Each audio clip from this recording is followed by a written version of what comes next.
Hi guys, my name is Steven, and welcome to video number 17 in my new series called Introduction to CodeIgniter.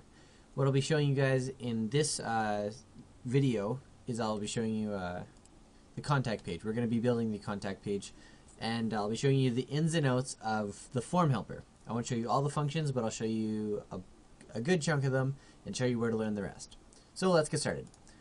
First thing we want to do is we'll go into our site controller. We'll actually create this function in the site controller. Like function contact, because it's the name of the page. And actually we can just copy and paste this stuff and do like we've been doing so far. Let's change the content underscore about to content underscore contact, as I'm sure you would imagine.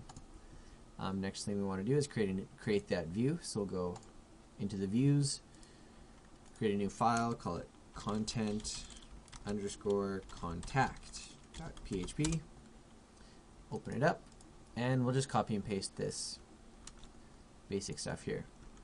We'll paste it, and we can remove this stuff. Okay, so the first thing that we will do is we'll actually, again, we'll open up our PHP tags. There we go.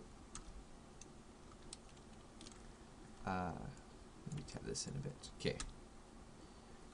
We will actually load the helper. So we'll go this load helper.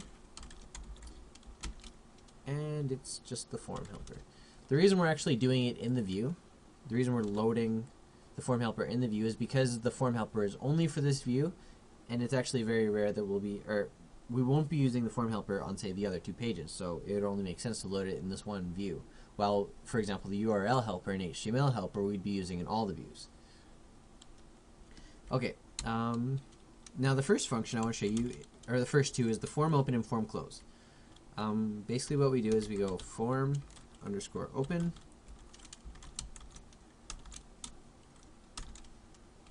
and echo form close.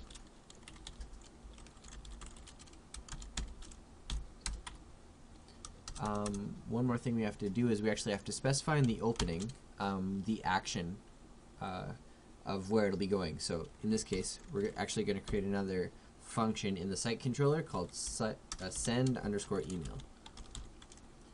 So that's where that's what's going to be that's the location for where this form will be sending. That's what I'm trying to mumble out. Okay.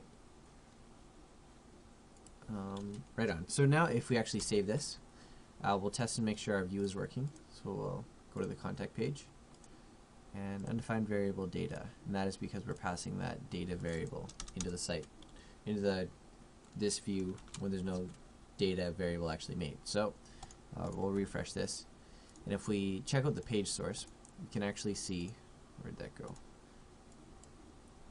We can go, here's that form action, and it's actually showing the URL. It's taking this from the base URL and this from what we specified when we passed it in the function. The method is always post, and then also it closes the form. That's that close form, and then this is the rest of our views. So that close form is when you go form underscore close. That's what that function is. Okay.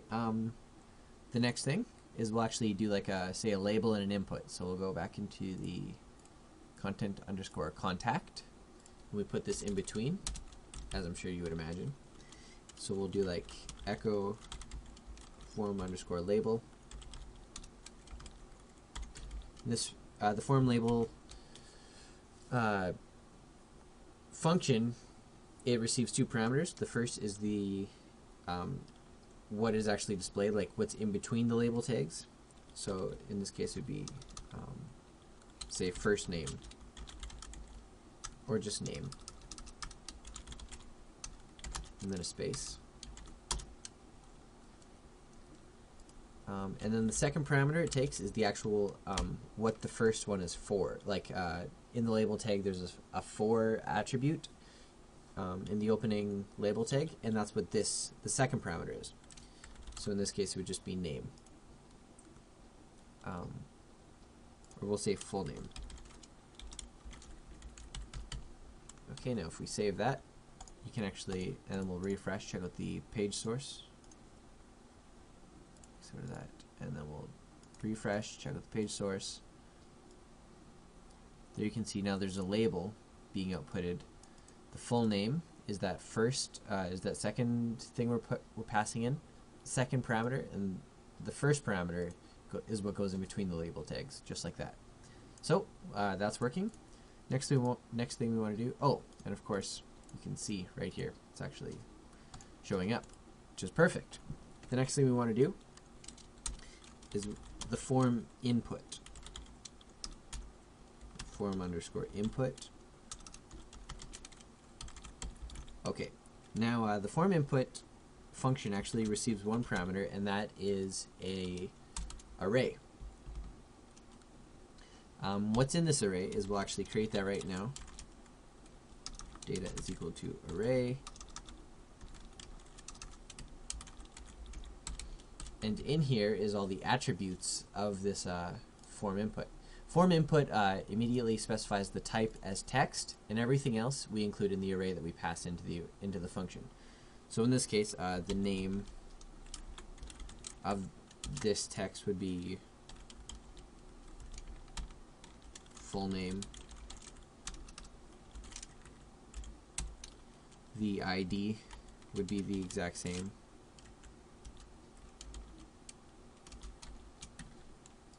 Just copy that and paste it because I'm too lazy.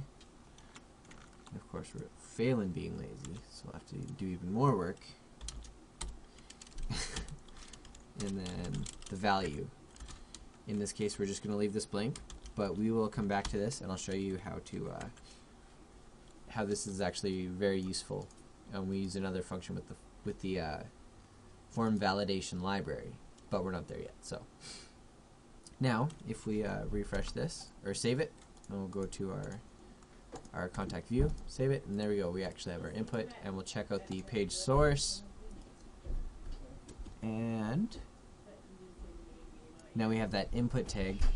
Type is equal to text, name, full name. All these, the first, like I said, the type equals text is automatic in the form underscore input, and then the rest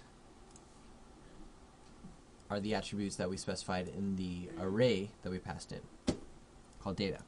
Okay, so the next thing we want to do is we'll do this for, like, say, the rest of the form.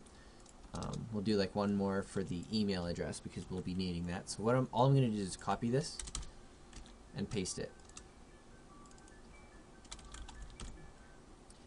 This one will be for email,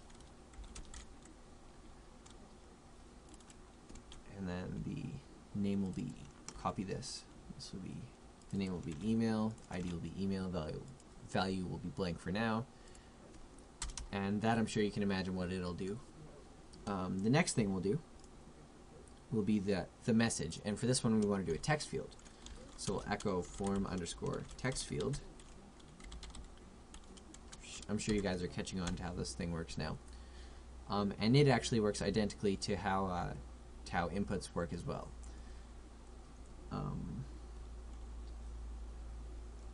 In this case, we will create another data array. We'll actually just copy this one because it'll work pretty much the exact same way.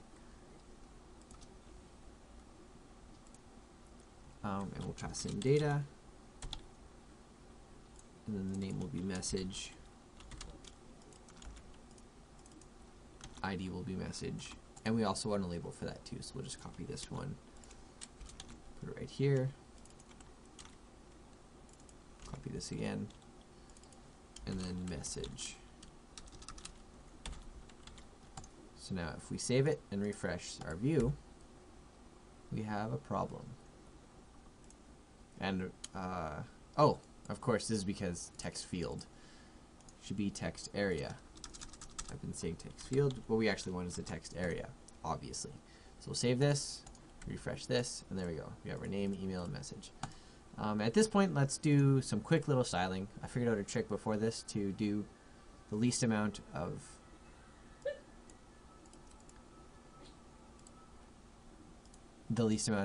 actual programming or styling, just for the sake of shortness of this video. So we'll go into our styles here in the root application of the root folder of our application. Go into the styles folder, styles.css, as we've set up earlier.